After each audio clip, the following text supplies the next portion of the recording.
जिंदाबाद सोनिया गांधी का नायकत्व वर्धिल्लाले सोनिया गांधी का नायकत्व वर्धिल्लाले राहुल गांधी जिंदाबाद राहुल गांधी जिंदाबाद हाय कांग्रेस जय जय कांग्रेस कांग्रेस पार्टी जिंदाबाद कांग्रेस पार्टी जिंदाबाद सोनिया गांधी का नायकत्व वर्धिल्लाले Hey, Congress! Jai Jai Congress! Congress Party!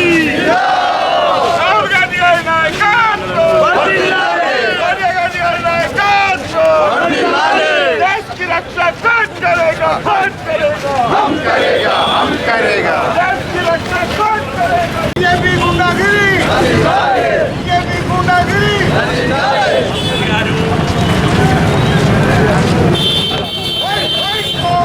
जय जय कांग्रेस जय कांग्रेस जय जय कांग्रेस भारत जोड़ो भारत जोड़ो भारत जोड़ो भारत जोड़ो देश की सेवा कौन करेगा हम करेगा देश की सेवा कौन करेगा हम करेगा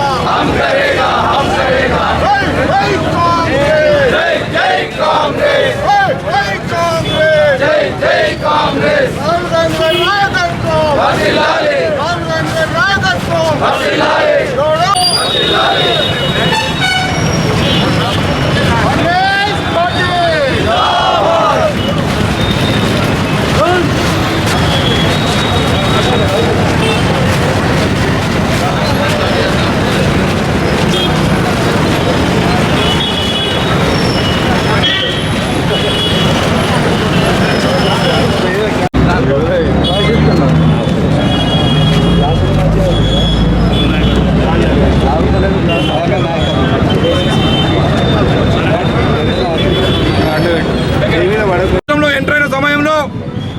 భారత ప్రజలు అన్యాయం అయిపోతున్నారు చట్టాలకు దూరం అయిపోతున్నారు ఈ కేంద్ర ప్రభుత్వం ఏదైతే ఉందో ఈ రాష్ట్రం దేశంలో ఉన్నటువంటి ప్రజలందరినీ కూడా ఒకరినొకరు కలవకుండా అన్నదమ్ములను అక్కచెల్లెలను తల్లిదండ్రులను కూడా కలవకుండా విడదీసి పరిపాలించే సమయంలో న్యాయం జరగాలి భారతదేశ ప్రజలకు చెప్పి ఒక గొప్ప ఆశయంతో ఆ రోజు మహాత్మా గాంధీ గారు మోహన్ దాస్ కరంచంద్ గాంధీ గారు బ్రిటిష్ వారి పైన దాదాపు పాదయాత్ర చేసి ఆ రోజు తిండి పైన ఉప్పు పైన వారి యొక్క పన్ను వేస్తే మరి ఆ పాదయాత్ర చేపట్టిన తర్వాత మరి అక్కడ ఉన్నటువంటి ప్రభుత్వం ఏదైతే ఇంగ్లీష్లో ప్రభుత్వం ఏదైతే ఉందో వారు వెంటనే ఆ పన్నును రద్దు చేసి మరి చేసిన సంఘటన గుర్తు చేస్తున్నాను. అదే ఈ దేశంలో ఉన్నటువంటి అందరికీ కూడా 140 కోట్ల మంది ప్రజలందరూ కూడా న్యాయం జరగాలంటే ఒక న్యాయయాత్ర చేపడితే అస్సాం ముఖ్యమంత్రి ఏదైతే హిమంత శర్మ ఉన్నాడో ఆ యొక్క బీజేపీ గుండాలను ఉసుగొలిపి వారిపైన దాడి చేసేటువంటి పనికి ప్రయత్నం చేసిండ్రు. అది జిల్లా కాంగ్రెస్ పార్టీ తీవ్రంగా ఖండిస్తూ ఉన్నాం. రానున్న రోజుల్లో మోడీ తప్పకుండా నువ్వు ఓడిపోతావు, తప్పకుండా రాహుల్ గాంధీ గారు ప్రధానమంత్రి అంటే విషయాన్ని విశ్వాసాన్ని వ్యక్తం చేస్తూ ఉన్నాను. అంతేకాకుండా సోదరులారా, ఈరోజు భారతీయ జనతా పార్టీ అది ఇప్పుడు ఈ రోజులో ఎన్డీఏ ప్రభుత్వం ఏదైతే ఉందో అది 100% ఈ దేశాన్ని అస్థిరపరిచేందుకు ప్రయత్నం చేస్తూ ఉన్నది.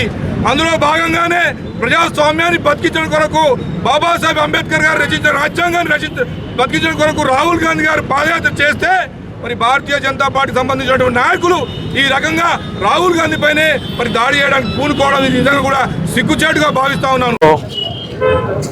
జాతీయ స్థాయిలో భారతీయ జనతా పార్టీ కుల మతాల పేరిట దేశాన్ని విభజించాలనే ప్రయత్నం చేస్తున్న తరుణంలో యావత్ భారత జాతిని ఐక్యంగా ఉంచాలనేటువంటి ఒక భావనతోని తపనతోని రాహుల్ గాంధీ గారు అఖిల భారత కాంగ్రెస్ నాయకులు ఏదైతున్నదో వారు మొదటి విడతగా చేపట్టినటువంటి ఒక భారత్ జోడో యాత్ర మరి సఫలీకృతం కావటము, దానికి కొనసాగింపుగా ఏదైతుందో ఇలా భారత్ న్యాయ యాత్ర అని చెప్పని వారు చేపట్టడం, దేశంలో ఏదైతుందో మణిపూర్ హింసా ఘటనలకు మరి వాటికి ఏదైతుందో మరి వారి బాధ్యులైనటువంటి వారిపై చర్యలు తీసుకోవాల్సిన బాధ్యత కలిగిన కేంద్ర ప్రభుత్వం ఏదైతే చర్యలు తీసుకోకపోవడం పట్ల నిరసనతో ఏదైతుందో వారి ఈ రెండో విడత యాత్ర రాహుల్ గాంధీ గారు ఏదైతుందో మణిపూర్కి వెళ్ళి ఆరంభింప చేయటం, వాస్తవంగా మణిపూర్ ప్రధానమంత్రి మోడీ గారు ఏదైతుందో అది భారతదేశంలో అంతర్భాగంగా భావిస్తున్నా, లేకపోతే భారతదేశంలో అంతర్భాగం కాదని అనుకుంటున్నా.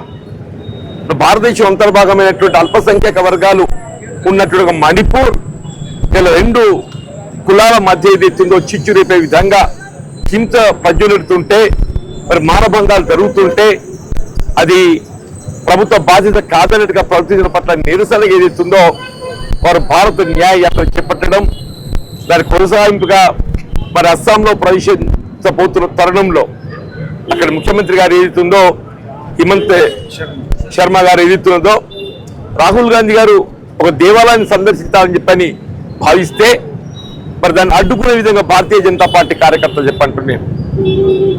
వాస్తవంగా ఏదైతే ఏ రాజకీయ పార్టీ కానీ మరి సంబంధించిన కార్యక్రమాలు చేపట్టడానికి స్వేచ్ఛ కలిగి ఉంటుంది. ఇందిరాగాంధీ గారు ఏదైతుందో ఈ దేశాన్ని పబ్లిక్ రంగ సంస్థలు ప్రోత్సహించే విధంగా ఇలా పూర్వం ఉంటున్నట్టు రైల్వే కానీ ఎయిర్ ఇండియా కానీ తపాలా శాఖ కానీ ఎల్ఐసి కానీ పబ్లిక్ రంగ సంస్థలు అన్నింటినీ కూడా నిర్వీర్యం చేసే విధంగా దృష్టం ఏంటంటే ఒకప్పుడు స్వాతంత్రానికి పూర్వం టాటా ఎయిర్లైన్స్ ఉన్నటువంటి ఒక విమానయాన సంస్థను మరి ఆనాటి పండిత్ జవహర్లాల్ నెహ్రూ గారు ఏదిస్తుందో దాన్ని ప్రభుత్వ పరం చేపట్టి ఎయిర్ ఇండియాగా రూపొందింపజేస్తే ఆ ఎయిర్ ఇండియాను వాటాలు ఏదితో ప్రైవేట్ పరం చేసి మరి దాన్ని దేశ అభివృద్ధి చిహ్నంగా భావిస్తున్న ఏంటో తెలిసి రావడం లేదు చెప్పంటున్నాయి. ఇవాళ ఏ విధంగా రైల్వేస్ ప్రైవేట్ పరం చేయాలని చెప్పని మరి కుట్రలు కొనసాగుతున్నాయి మనం గమనిస్తామని చెప్పంటున్నా. ఎల్ఐసిని ప్రైవేట్ పరం చేయడం అని చెప్పంటున్నా. టెలిఫోన్ వ్యవస్థ అని చెప్పంటున్నా.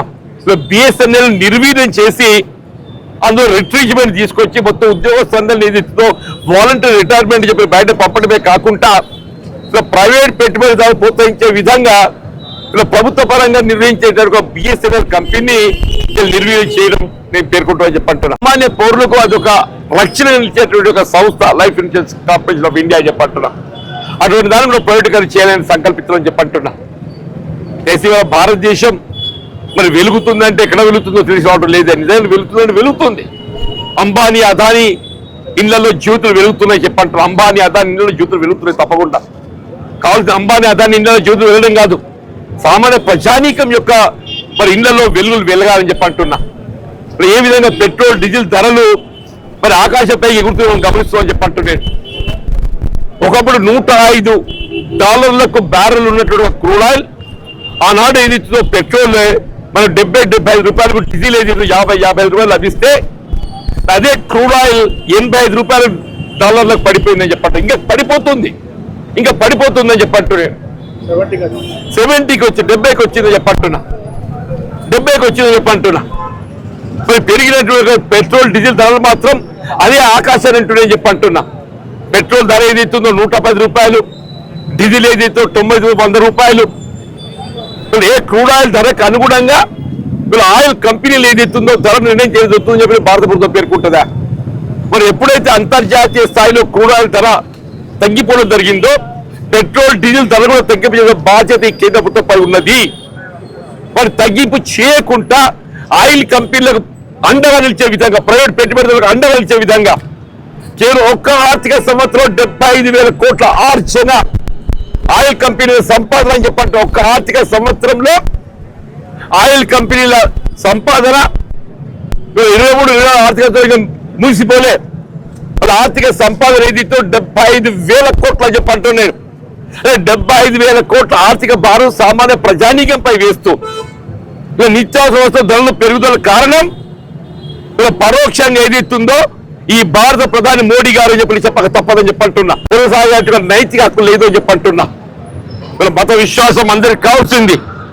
యావత్ సమాజం ఏదైతుందో శ్రీరామచంద్రుడిని దేవునిగా ఆరాధ్య దైవంగా తలుస్తాం.